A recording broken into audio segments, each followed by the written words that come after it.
And all of a sudden, Man on the Silver Mountain comes on the radio. And I was like, yeah, you know, you're just all fired up. The Man on the Silver Mountain.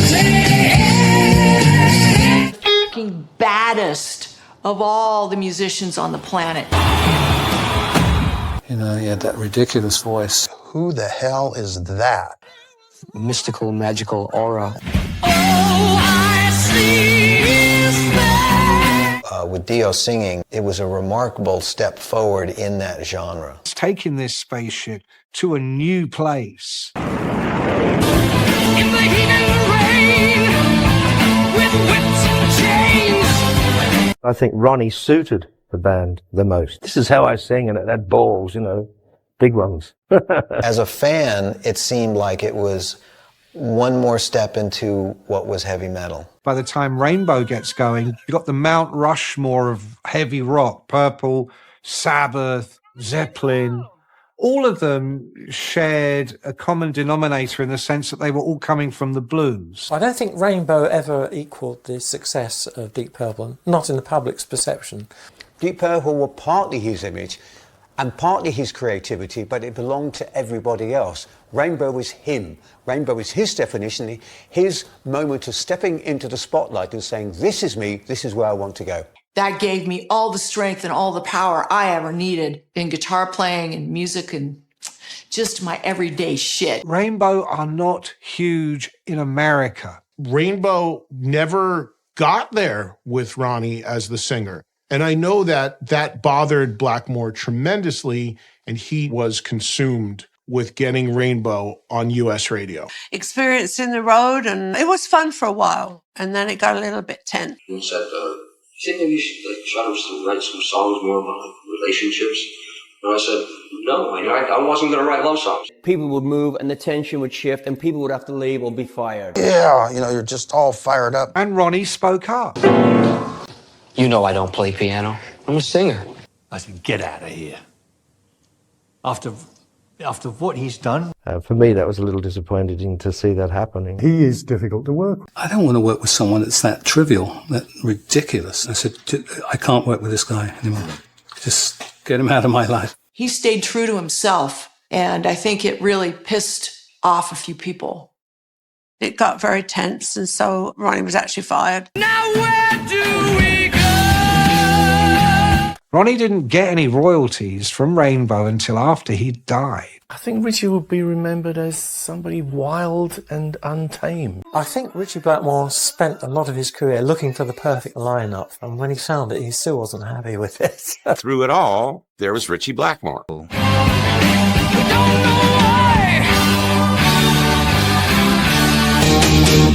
I remembered Graham Bonnet from the Marbles, and I said to Roger Glover, I said, what about trying to find him? I wonder what he's doing these days. I was staying at Bruce's house one day, and he played me a song, Since You've Been Gone.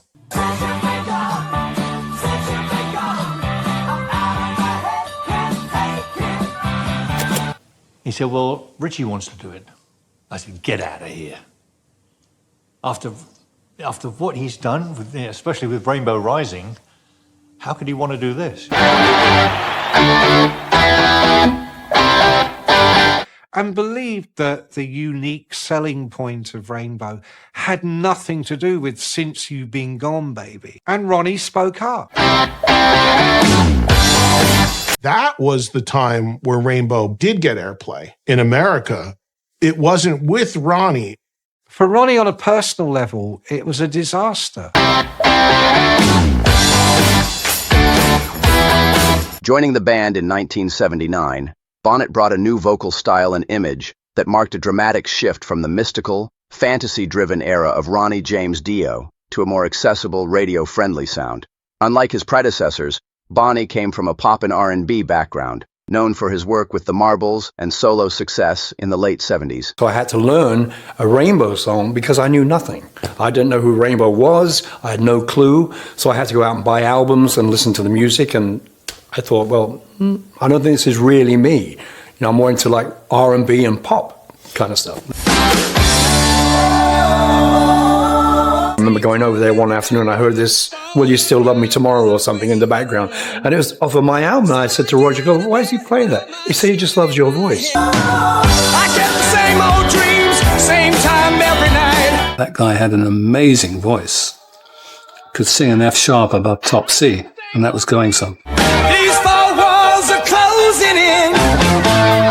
Blackmore saw in Bonnet the potential to take Rainbow in a fresh direction. This new vision culminated in the 1979 album Down to Earth, the only Rainbow record to feature Bonnet on vocals. With hits like Since You've Been Gone and All Night Long, the album achieved significant chart success and introduced Rainbow to a broader audience. We needed some radio play. We were a little bit too underground. So Since You've Been Gone got rid of that, and we got it to number one. All of a sudden, we were a big band. Since you've been gone, since you've been gone. I love Since You've Been Gone. It's uncompromising, and it has the perfect element of pop, which is you can sing it and it's in your head all day, and it's passionate. It has a real tug on your emotions. But Ritchie's in there. You know, Ritchie is powering the whole thing, and the solo is just brilliant.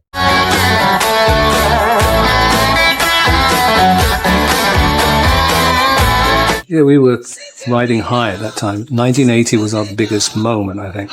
We were quite big in England. The critics hated us for whatever reason. You know, we were not a fashionable, on the front page of Rolling Stone type of band. You know, they just hated us. So, but the more they hated us, the more the people kind of went, we love them.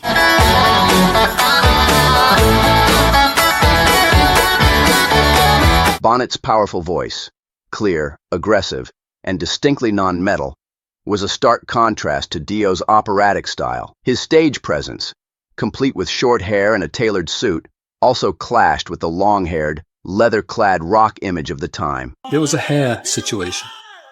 You know, we were known to have denim people following us, and most people were kind of growing their hair long in those days, you know. Ritchie was 100% behind me being in the band, but 100% against my haircut. And I went on stage, and Ritchie hadn't seen me all day, and there he was playing his guitar, and, you know, the first song comes up, and he turns to me and he goes, you know, his mouth dropped. He was singing to the audience and doing his bit, and I saw the back of the shaved neck, you know, that, you know, very, you know, cut hair, and I went, I'm just going to put my guitar across his head, but then I'll be back in prison again, you know. I really was like so tempted just to take it off and go whack. Don't know about your brain, but you look alright. While some longtime fans were skeptical, Bonnet's performance helped the band gain mainstream attention. Down to Earth remains one of Rainbow's most successful albums commercially, and Bonnet's vocals played a major role in that success. He helped Rainbow break into the top 40, especially in the UK, and proved the band could thrive with a different sound. Bonnet was a great singer, and Down to Earth is a thoroughly undervalued Rainbow album.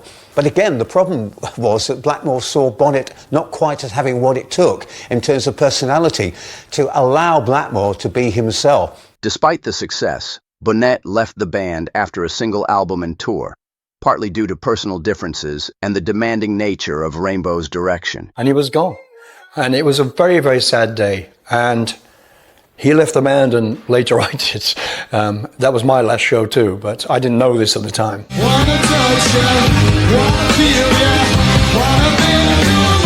Songwriting wasn't good the way we wanted it to. It was very slow. Nothing was happening. We had one song, and that was a song that Russ Bollard wrote. I Surrender, the song was called. And that's all we had. And so I left because Ritchie didn't come to rehearsals sometimes. Graham Bonnet's role in Rainbow may have been short-lived, but it marked a turning point for the band.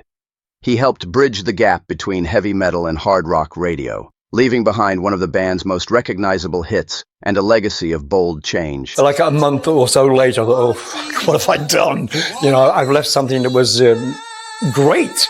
I mean, it'd be nice to see him again, because I like him very much.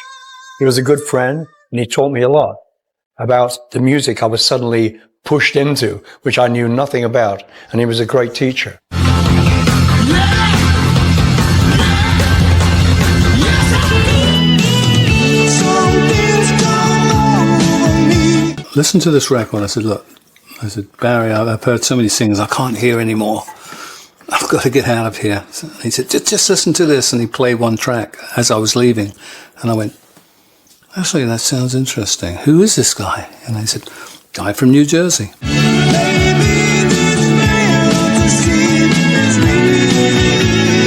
I didn't know that he came to see me.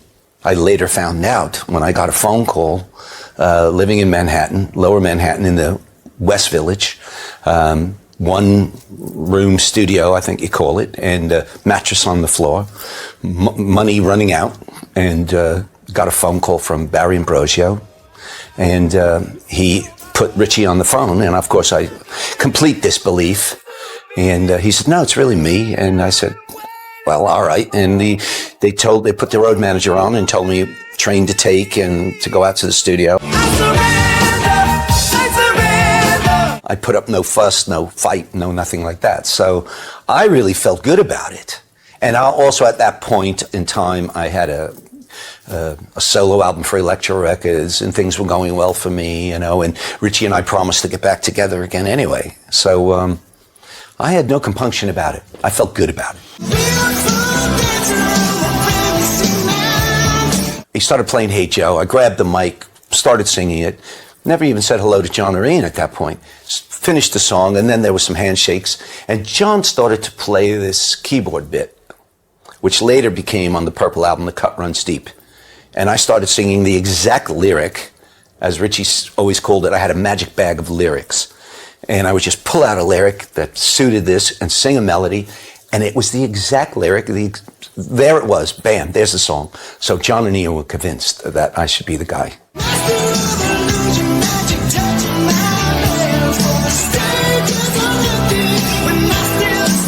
The band thinks that we should get Gillan back and the record label. They sent the tapes of Ian singing like 3 songs that we'd done. So I think I quit and got fired at the same time. Whatever, it doesn't really matter.